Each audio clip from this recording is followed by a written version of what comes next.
الحمد لله كفى وسلام على عباده الذين اصطفى أما بعد فأعوذ بالله من الشيطان الرجيم بسم الله الرحمن الرحيم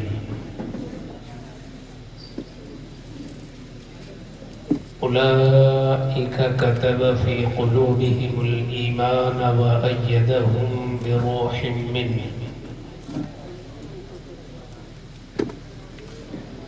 وقال النبي صلى الله عليه وسلم إن الله يبعث لهذه الأمة من يجدد لها دينها على رأس كل 100 أو كما قال صدق الله صدق رسوله النبي الأمين الكريم. انتہائی والہانہ اور محبتانہ عقیدت مندانہ انداز میں منبر پاک سے لے کر کے بزم پاک تک سبھی لوگ مل کر کے خلوص قلب کے ساتھ درود و سلام کا ہدیہ پیش کر لیں. اللہم صلی علی سیدنا و مولانا محمد معدن الجود والکرم وآلہ وبارک وسلم صلی اللہ علیہ وسلم.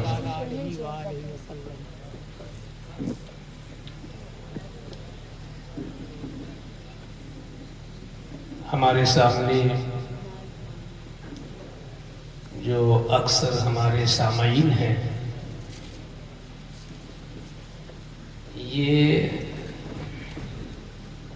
ہمارا جب 20-25 سال پیچھے جاتے ہیں تو یہی ہمارا ماضی ہے،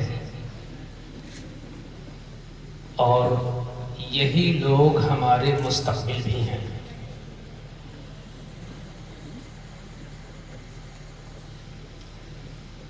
مدارس کے طلبہ بھی اہل سنت کا روشن مستقبل ہیں.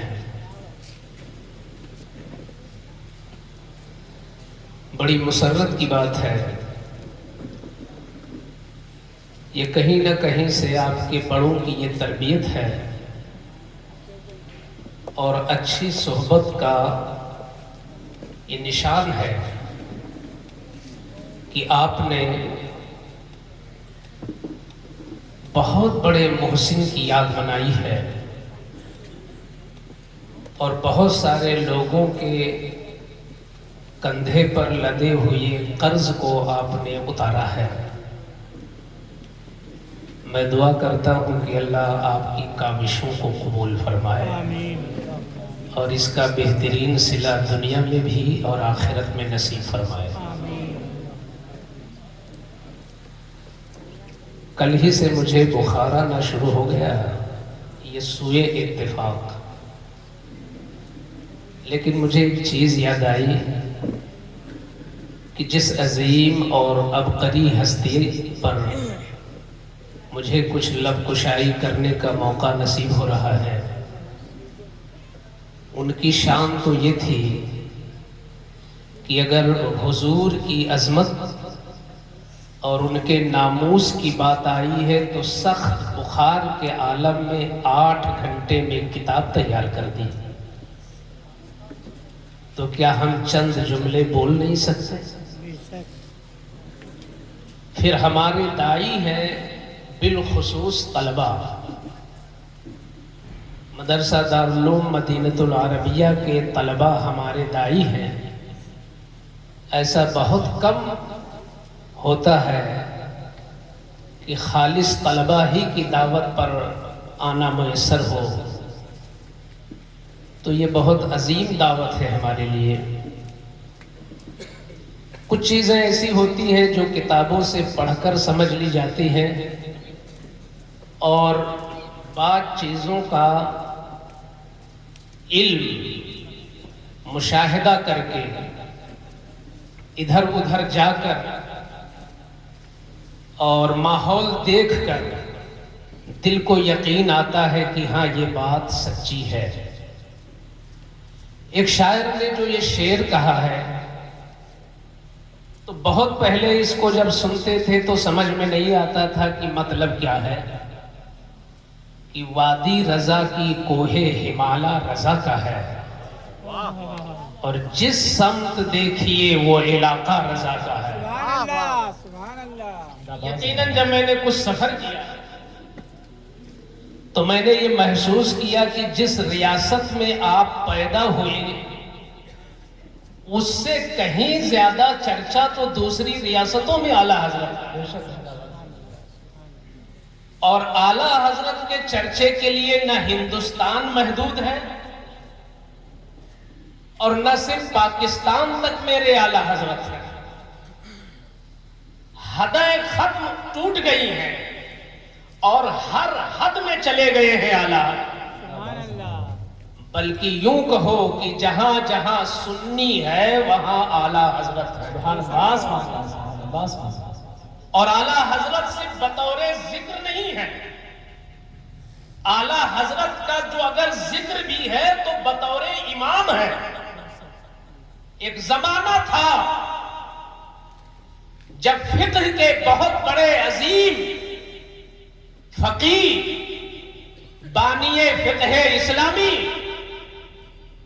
سیدنا امام اعظم ابو حنیفہ کوفہ میں تھے، دور چلا گیا، مگر اس وقت الحمدللہ تم کہیں بھی چلے جاؤ دنیا سنیت میں، سنی دنیا میں کہیں بھی چلے جاؤ، ہندوستان سے لے کے امریکہ تک، اگر فقہ حنفی میں تم کو کسی کو دیکھنا ہے کہ فقہ حنفی کا ابو حنیفہ کون ہے تو احمد رضا فقہ حنفی کے ابو حنیفہ۔ زندہ باد، نعرہ تکبیر، نعرہ رسالت، مسلک اعلیٰ حضرت، نعرہ تکبیر، نعرہ رسالت۔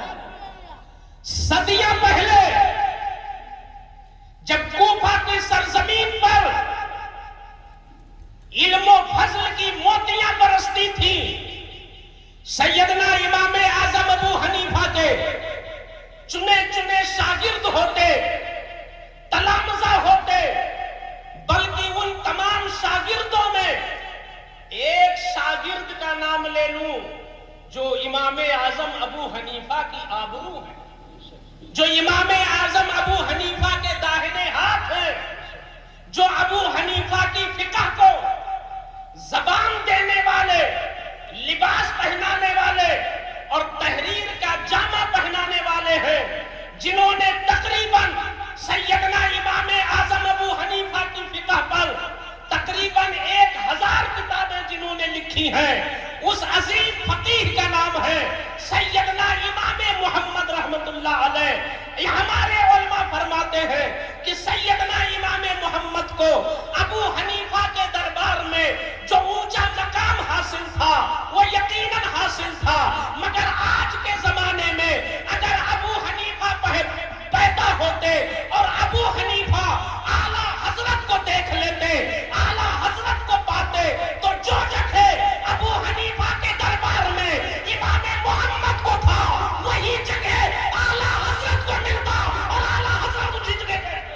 واہ واہ واہ، اللہ اکبر، اللہ اکبر، یا رسول اللہ، زندہ باد، زندہ باد، بستی بستی کریا کریا، تاج الشریعت، تاج الشریعت، تکبیر، اللہ اکبر، یا رسول اللہ۔ جب میں اب اس تناظر میں جب اس شعر کو پڑھتا ہوں، اب اس تناظر میں جب اس شعر کو پڑھتا ہوں تو اب ڈکشنری کی ضرورت نہیں ہوتی، لغت کی حاجت نہیں ہوتی کہ وادی رضا کی کوہ ہمالا رضا کا ہے، جس سمت دیکھیے وہ علاقہ رضا کا ہے۔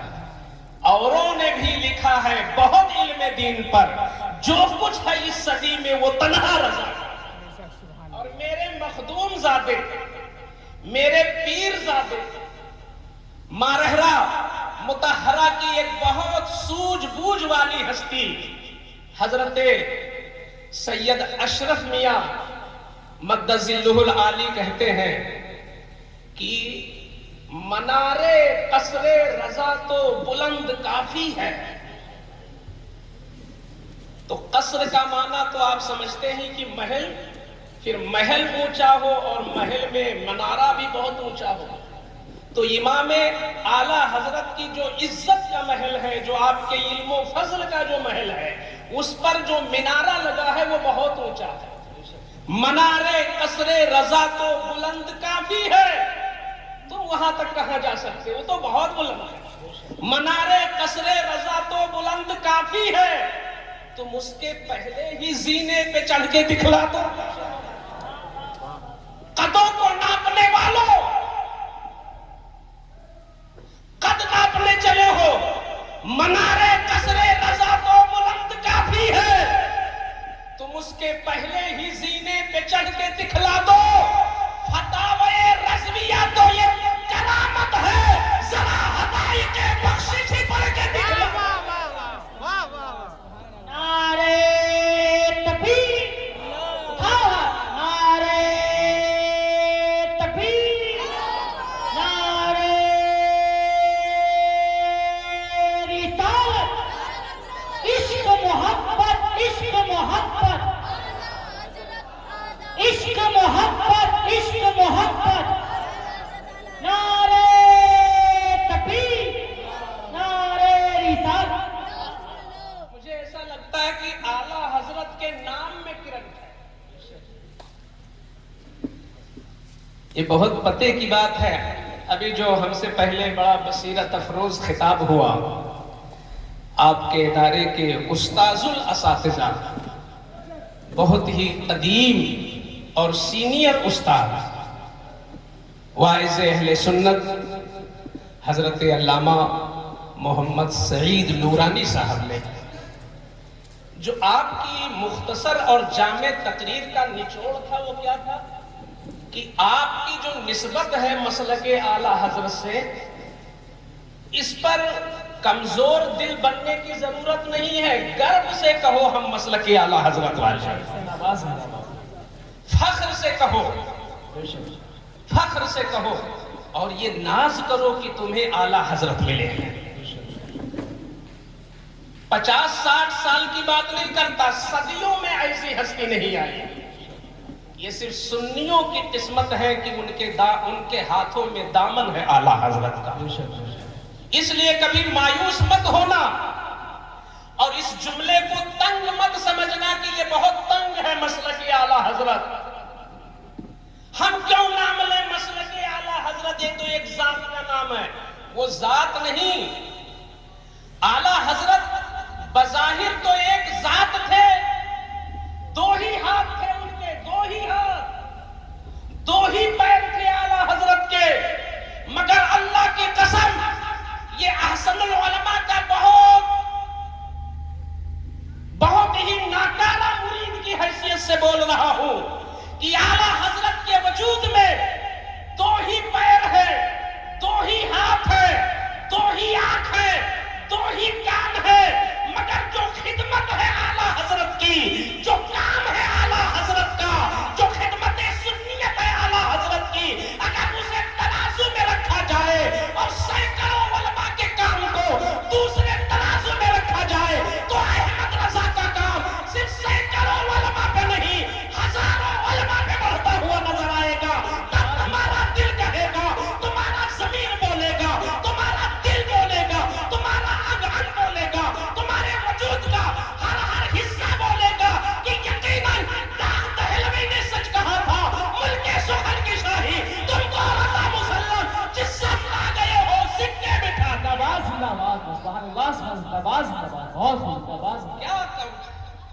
کیا کام ہے میرے اعلیٰ حضرت کا؟ ارے جس کی زندگی کا ہر پہلو کرامت ہو. میں تو پوری ذات کو کرامت سمجھتا ہوں.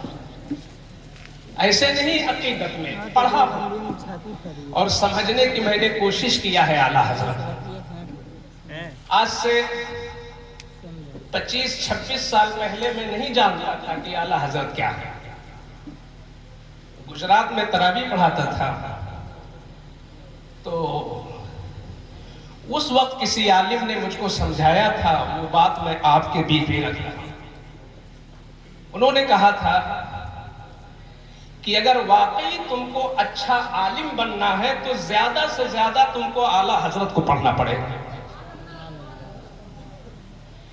علم کا دریا بہا دیا ہے اعلیٰ حضرت نے. واہ واہ. اور یہ تو خواب بھی دیکھا تھا ان کے والد نے. ولادت سے پہلے علامہ نقی علی خان رحمت اللہ تعالی علیہ نے ایک بڑا مبارک خواب دیکھا تھا. کسی سے شیئر نہیں کیا. ڈائریکٹ دادا جان کے پاس گئے. اعلیٰ حضرت کے دادا جان علامہ رضا علی خان. کیوں گئے؟ اس لیے کہ گھرانہ ہی ایسا ہے کہ کہیں اور جانے کی ضرورت نہیں ہے. ہر صلاحیتیں تو اعلیٰ حضرت کے خاندان میں موجود ہیں. علامہ رضا علی خان جو دادا جان تھے وہ علم ظاہر کے بھی پہاڑ تھے اور علم باطن کے بھی پہاڑ تھے. تو علامہ نقی علی خان رحمت اللہ علیہ اپنے والد اور اعلیٰ حضرت کے دادا حضرت علامہ رضا علی خان کی بارگاہ میں پہنچے کہ خواب اس طرح میں نے دیکھا ہے. تو دادا نے فوراً فرمایا کہ تمہاری پشت سے ایک ایسا صالح لڑکا پیدا ہوگا جو دنیا کے اندر علم کا دریا بہا دے گا. سبحان اللہ سبحان اللہ. اور سچ ثابت ہوا کہ اعلیٰ حضرت نے صرف دریا ہی نہیں بہایا، سمندر جاری کر دیا. آپ کے حالات کو جنہوں نے قلم بند کیا ہے علامہ ظفر الدین بہاری علیہ رحمہ، وہ ایک جگہ لکھتے ہیں، اپنے زمانے میں لکھ رہے ہیں، ابھی تو اور بہت برا حال ہو گیا. علم تو دن بدن تنزلی کی طرف جا رہا ہے. علامہ ظفر الدین بہاری اپنے زمانے میں لکھ رہے ہیں، کہتے ہیں کہ آج کے زمانے میں علماء جو موجود ہیں وہ اتنے علوم کا نام نہیں جانتے جتنے علوم میں اعلیٰ حضرت امام تھے. صرف جانکاری نہیں، امام تھے اعلیٰ حضرت. جیسے ہوتے نا کوئی قرات میں امام، کوئی علم تفسیر میں امام، کوئی علم تصوف میں امام، کوئی علم حدیث میں امام، مگر اعلیٰ حضرت تقریباً 50 علوم کے جانکار نہیں، امام تھے اعلیٰ حضرت. ان 50 علوم کو اگر دور حاضر کے علماء سے نام پوچھے جائیں تو ہم ان علوم کو نہیں بتا سکتے جن علوم میں اعلیٰ حضرت کو اللہ نے امامت کا درجہ دیا تھا. ایسے ہی تھوڑی دنیا ان کی عاشق ہے. بچپن ہی سے اللہ نے ان کو چن لیا تھا. حتیٰ کہ جو مولوی صاحب قاعدہ بغدادی پڑھانے آئے تھے وہ بھی اتنا متاثر ہوئے اعلیٰ حضرت کا بچپنا دیکھ کر. ایک دن چپکے سے بلایا، کہا شہزادے تم انسان ہو کہ فرشتہ ہو؟ تم ہو کیا؟ جنات ہو کہ انسان ہو کہ فرشتہ ہو؟ 3 آپشن رکھا. ہو کیا آپ؟ تو اعلیٰ حضرت تو اعلیٰ حضرت ہے. کہتے ہیں الحمدللہ میں انسان ہوں مگر رب کا فضل ہے. ہوں میں انسان مگر اللہ کا فضل ہے. کہتے ہیں کیوں آپ نے پوچھا؟ کہتے ہیں احمد رضا مجھے پڑھانے میں دیر لگتی ہے، تمہیں یاد کرنے میں دیر نہیں لگتی. تم آگے آگے چلتے ہو. جس زمانے میں مسئلے کا کوئی علم نہیں ہوتا اس بچپن میں مولوی صاحب نے سلام کے جواب میں کہہ دیا جیو بیٹا. تو کہتے ہیں اعلیٰ حضرت یہ تو جواب نہیں ہوا، جواب تو وعلیکم السلام ہونا چاہیے، آپ نے جیو کہہ دیا. یہ ہے اعلیٰ حضرت. اعلیٰ حضرت کی ہر ادا کرامت ہے کہ نہیں؟ بولو. 6 سال کا بچہ کتنا بڑا ہوتا ہے؟ یہ ہمارے سامنے جتنے بچے ہیں سب 6 سال سے اوپر. مگر اعلیٰ حضرت نے 6 سال میں کون سا کمال دکھایا؟ ربیع النور کا چاند تشریف لایا، محلے میں منبر سجایا گیا، کوئی باہر کے خطیب نہیں آئے. امی جان نے کہا احمد رضا تقریر تمہیں کرنا پڑے گا. وہ دیکھو تخت بچ چکا ہے، عمر 6 سال کی ہے۔ آج کا جو ٹاپر خطیب ہوگا، جو مشہور ترین وائز ہوگا، جو بہت اپر کلاس کا مقرر ہوگا، اس کو بھی اگر موضوع دیا جائے اور وہاں اہل تنقید علماء بیٹھ جائیں کہ یہ موضوع پر قائم ہے کہ نہیں قائم ہے، تو مجھے لگتا ہے کہ تیاری کے بعد بھی اگر بولیں گے تو گھنٹہ بھر بہت مشکل ہے کہ اپنے موضوع سے انصاف کر جائے۔ کہیں ادھر کی کھائیں گے، کہیں ادھر کی نوچیں گے، کبھی شمال کی طرف، کبھی جنوب کی طرف، کبھی اتر، کبھی دکھن، مگر اعلیٰ حضرت کی عمر 6 سال، منبر پر جب قائم ہوئے تو یہ کرامت نہیں تو کیا کہ سیرت نبوی شریف پر، رسول اللہ کی سیرت طیبہ پر 2 گھنٹہ مسلسل تقریر کرتے ہیں بغیر کسی تیاری کے دنیا میں جانا۔ احمد رضا وہ ہے جن کا ہر پہلو اتنا نرالا ہے کہ صرف ان کو علم کلام میں اعلیٰ حضرت نہیں، علم تفسیر میں اعلیٰ حضرت نہیں، علم حدیث میں اعلیٰ حضرت نہیں، علم توقیق میں اعلیٰ حضرت نہیں، علم جبر میں اعلیٰ حضرت نہیں، علم سیر میں اعلیٰ حضرت نہیں، علم نظم میں اعلیٰ حضرت نہیں، وہ ہر فن میں اعلیٰ حضرت ہے، ہر فن میں اعلیٰ حضرت ہے۔ اس طرح دنیا دیوانی ہوئی۔ 8 سال کے بچے کو کیا شعور ہوتا ہے دوستو؟ مگر ہدایت النحو جیسی معیاری کتاب، فقہ نحو کی اہم ترین کتاب، اس کتاب کی عربی زبان میں شرح لکھ دیتے ہیں 8 سال کی، اور بالغ ہوتے ہوتے حال یہ ہوا میرے اعلیٰ حضرت کا کہ خانقاہوں میں، مدرسوں میں، کالجز میں، یونیورسٹیز میں، کہیں بھی کوئی ایسا علم نہیں تھا جس علم میں اعلیٰ حضرت امام نہ بنے۔ اس کی ایک مثال صرف دینا چاہوں گا، اس سے آپ کو اندازہ ہوگا۔ یہ میں کیوں اس لیے بات رکھتا ہوں؟ میں نے شروع میں کہا کہ آپ ہمارے مستقبل ہو، آپ ہی میں چھپے ہیں مجاہد ملت، اور آپ ہی میں چھپے ہوئے ہیں حافظ ملت۔ اب حافظ ملت اپنی قبر سے نکل کر جامعہ اشرفیہ بنانے نہیں آئیں گے، اب مجاہد ملت جیسی ہستیاں جنہوں نے اپنی بیوی کے زیور بیچ کر کے مناظرے کروائے، جنہوں نے دیہاتوں میں مسجدیں چل چل کر کے قائم کرائی، جنہوں نے اپنے پیسے سے جلسہ سجا کر خود جا کے تقریر کیا، ایسے خلوص والے مجاہد ملت قبر سے نہیں آئیں گے، انہی مدرسوں سے پیدا ہوگا۔ تو اس لیے آپ ہمارے فیوچر ہو، آپ ہمارے مستقبل ہو، اعلیٰ حضرت کو سنو اور ان کا غلام بننے کی کوشش کرو۔ ایک صاحب تھے ڈاکٹر سر ضیاء الدین، انہوں نے یورپ کی طرف جا کر کے 10 سال تک ایک فن میں مہارت حاصل کیا اور علم ریاضی کے بہت بڑے جانکار بن گئے۔ علم ریاضی، جوڑ گھٹاؤ، حساب کتاب کا علم، علم کا شوق بھی تھا اور پیسے بھی تھے۔ انہوں نے 10 سال تک اس فن میں محنت کیا، اور جب واپس آئے تو ایک دن ان کو کوئی قانون بھول گیا، یاد نہیں آیا کہ اس کا طریقہ کیا ہوگا۔ کئی دن محنت کے بعد جب ان کا دل بولا کہ اب اس کو شاید اپنے استاذوں کے پاس ہی جانا پڑے گا، نیت یہ کر لی کہ جرمن جاؤں گا اور اس فن کے ماہروں سے ملاقات کر کے یہ طریقہ پوچھوں گا۔ ایک دن انہوں نے اپنی الجھن کا تذکرہ کر دیا حضرت سید سلیمان اشرف بہاری سے، جو اعلیٰ حضرت کے شاگرد تھے۔ ڈاکٹر صاحب نے ان سے کہا کہ کیا کروں، قانون تو ایک ہی ہے مگر یہاں چونکہ اس کا کوئی جاننے والا نہیں تو میں جرمن جاؤں۔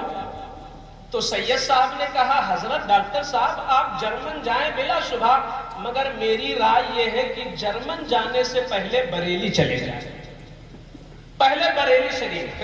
تو ڈاکٹر صاحب چونکہ عصری علوم کے ماہر تھے اور انہیں پتا تھا کہ خانقاہوں میں کیا ہوتا ہے، پیری مریدی، بیعت و ارشاد، ریاضت، طریقہ، مجاہدہ، یہی سب ہوتا ہے۔ تو انہوں نے کہا کہ سید صاحب آپ کیسی بات کر رہے ہیں، یہ علم ریاضی کا مسئلہ ہے، خانقاہ میں بیٹھے ہوئے پیر اس کو حل کریں گے؟ تو انہوں نے کہا کہ اتنی دور آپ جا رہے ہیں تو بغل میں بریلی جانے میں کیا دقت ہے آپ کو؟ علی گڑھ مسلم یونیورسٹی کے وائس چانسلر تھے ڈاکٹر صاحب، تو انہوں نے کہا بریلی تو بغل میں، آپ وہاں پہلے ہو لیں۔ ان کے کہنے پر ڈاکٹر صاحب تیار ہو گئے، تو سید صاحب کو ساتھ میں گئے، پہلے مارہرہ شریف گئے اور وہاں سے پھر بریلی پہنچے۔ جب بریلی پہنچے تو اعلیٰ حضرت عظیم البرکت نے دیکھا کہ کوئی ڈاکٹر صاحب ہیں، نئے ہیں، جو مجھ سے ملاقات کرنے آئے ہیں۔ تو سرکار اعلیٰ حضرت بڑے فیاض تھے اور مہمان نواز بھی تھے۔ انہوں نے مہمانی کے فرائض انجام دیے، میزبانی کے، اور اس کے بعد کہا کہ ارشاد فرمائیں کس لیے آنا ہوا؟ تو ڈاکٹر صاحب نے کہا مسئلہ بہت اہم ہے، اتنا اہم ہے کہ آپ کو فرصت کا وقت نکالنا پڑے گا، ہم آپ سے تبادلے خیال کریں گے۔ یہ تو ابھی مہمان لوگ بیٹھے ہیں، کہیں آپ تنہائی میں سکون سے بیٹھے تب میں بتاؤں۔ تو اعلیٰ حضرت ذرا دیکھو کیسا کیا تھے اعلیٰ حضرت، فرماتے ہیں آپ کہیے تو، آپ کو کہنے میں کیا لگتا، آپ کہیں تو۔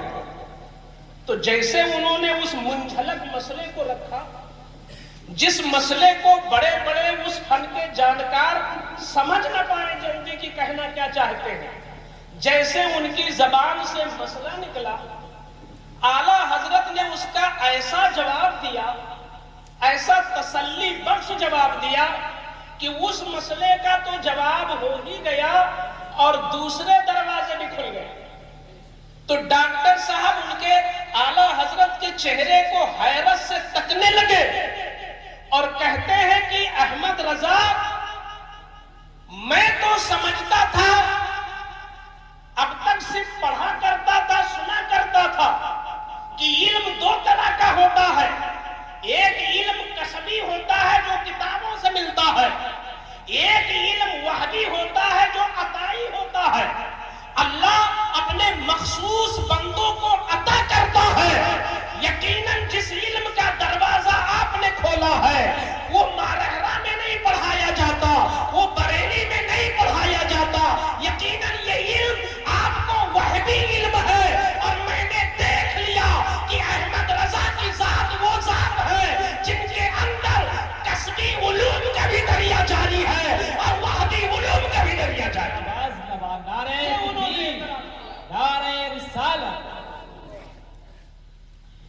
سرکار اعلیٰ حضرت عظیم البرکت رضی اللہ تعالیٰ عنہ سے چونکہ کام ہونا تھا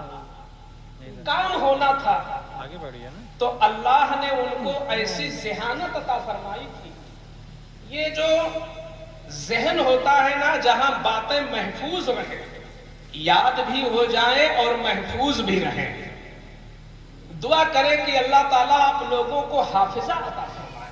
آمین ثم آمین۔ جس عالم کا مضبوط حافظہ ہوگا وہ علمی کام اسی قدر کر سکتا ہے معیاری انداز میں۔ اعلیٰ حضرت سے کام ہونا تھا تو ذرا دیکھو تو حافظہ بھی کرانا۔ ایک مثال رکھیں آپ کے سامنے، اندازہ لگائیں۔ محدث سورتی کا نام علامہ وسیع احمد محدث سورتی، یہ اعلیٰ حضرت کے شاگرد نہیں ہیں، اعلیٰ حضرت عظیم البرکت کے شاگرد نہیں ہیں، یہ ہم زمانہ۔ اعلیٰ حضرت ان کی بہت عزت فرماتے تھے اور یہ اعلیٰ حضرت کو بہت چاہتے تھے۔ محدث سورتی اتنا چاہتے تھے کہ محدث سورتی مرید تھے حضرت فضل رحمہ گنج مراد آباد، یہاں سے مرید تھے، اور انہوں نے اعلیٰ حضرت سے خود ان کی ملاقات ثابت ہے۔ فضل رحمہ گنج مراد آبادی کی پائے کے ولی تھے۔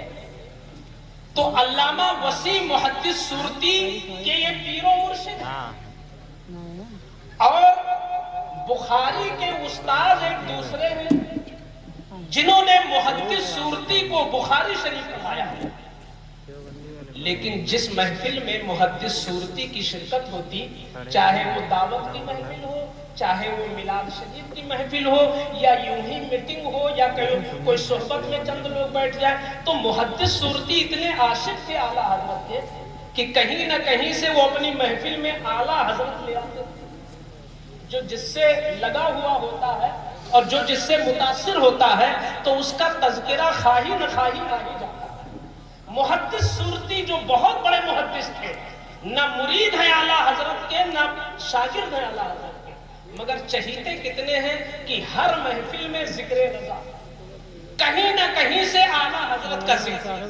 ایک دن کسی صاحب نے ان سے اعتراض کر دیا کہ حضرت آپ نے بخاری تو فلاں صاحب سے پڑھی ہے اور آپ مرید ہیں فلاں صاحب سے، لیکن حیرت یہ ہے کہ اپنی محفلوں میں آپ جتنا تذکرہ اعلیٰ حضرت کا کرتے ہیں، نہ اپنے پیر کا کرتے نہ اپنے استاد کا کرتے ہیں۔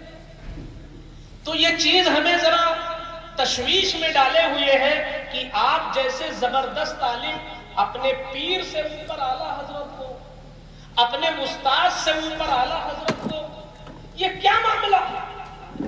تو ذرا جواب دیکھو اور اس سے ایک اندازہ لگاؤ کہ آج کے جو علماء خطبہ بول رہے ہیں، حقیقت میں یہ مبالغہ نہیں ہے، یہ جو بولتے ہیں یہ حقیقت پر مبنی بات ہے۔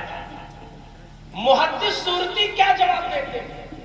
کہتے ہیں سنو، میں اپنے پیر و مرشد کی بھی عزت کرتا ہوں اور اپنے استاذ کا بھی احترام رکھتا ہوں، مگر سن لو، ایک فرق ہے اعلیٰ حضرت میں اور میرے استاذ میں، ایک فرق ہے اعلیٰ حضرت میں اور میرے پیر میں۔ میں نے اپنے پیر سے سلسلہ پایا ہے اور اپنے استاذ سے میں نے بخاری کا درس پایا ہے، لیکن احمد رضا سے میں نے ایک ایسی چیز پالی ہے جس کی کوئی قیمت نہیں ہے۔ تو کہا کیا؟ کہتے ہیں سنو، مرید ہونا یہ بخشش کی ضمانت نہیں ہے، مرید ہونے سے سلسلہ جڑتا ہے اور حضور صلی اللہ علیہ وسلم سے فیض ملنے کا ذریعہ ہو جاتا ہے۔ تو پیری مریدی ایک سلسلہ جوڑنا ہے، بخاری پڑھ لینا ایک علم حاصل ہو گیا، مہارت حاصل ہو گئی، علم کا نور مل گیا، مگر علم آ جائے تو میں بخش بھی دیا جاؤں یہ کوئی ضروری نہیں ہے۔ اعلیٰ حضرت سے مجھے ایک ایسی چیز ملی ہے جو میری بخشش کی ضمانت ہے۔ کہا کیا؟ تو کہتے ہیں سنو، پیر سے سلسلہ ملا ہے، استاد سے علم ملا ہے، مگر اللہ کی عزت کی قسم مجھے اعلیٰ حضرت سے عشق رسول ملا ہے اور عشق رسول میری بخشش کی ضمانت ہے۔ یہ وہ کہتے ہیں مجھے عشق حضور سے محبت کیسے کی جاتی، یہ احمد رضا کی صحبت نے مجھے۔ تو وہ محدث سورتی رحمت اللہ تعالی علیہ جو اعلیٰ حضرت کا اس طرح تعارف کراتے ہیں، ایک دن اعلیٰ حضرت پیلی بھیت آ گئے ان کے یہاں مہمان بن کے۔ میں تذکرہ کر رہا تھا اعلیٰ حضرت کے حافظے کا کہ جتنے اتنا بڑا کام کیا ہو کہ جب کتابیں تو دور کی بات ہے، کاغذ میں لکھتا ہو، پریس نہ ہو، الیکٹرانک مشینیں نہ ہو، کمپیوٹر نہ ہو، نیٹ نہ ہو، ایسے زمانے میں 1000 سے زائد کتابیں لکھنا یہ کرامت نہیں تو اور کیا ہے۔ اور کس طرح لکھتے تھے شعیب بھائی؟ آج ہی ہم نے پڑھا اعلیٰ حضرت کی سیرت میں کہ اعلیٰ حضرت فتویٰ بھی اتنی تیز لکھتے تھے کہ دیکھنے والا سمجھے کہ ہاتھ میں راشے کی بیماری ہے۔ واہ واہ۔ اور خشکت زبردست، تحریر انتہائی عمدہ، اور تیز اتنا لکھتے کہ 4 لوگ بیٹھتے نقل کرنے کے لیے تو ایک صفحہ ان کو دیتے، ایک صفحہ ان کو دیتے، ایک صفحہ ان کو دیتے، ایک صفحہ ان کو دیتے، وہ نقل نہیں کر پاتے اور اعلیٰ حضرت لکھ کر کے 4 لوگوں کو دیتے۔